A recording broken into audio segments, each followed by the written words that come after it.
اعوذ باللہ من الشیطان الرجیم بسم اللہ الرحمن الرحیم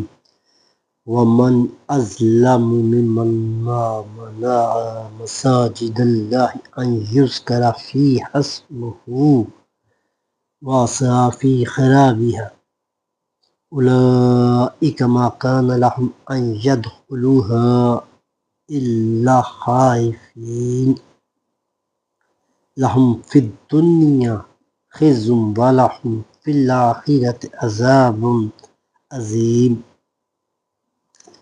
اور کون زیادہ ظالم ہے اس سے جو روک دے اللہ کی مسجدوں سے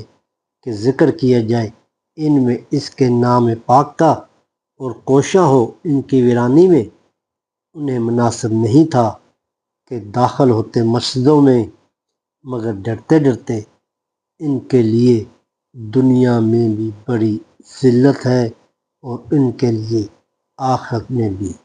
بڑا عذاب ہے۔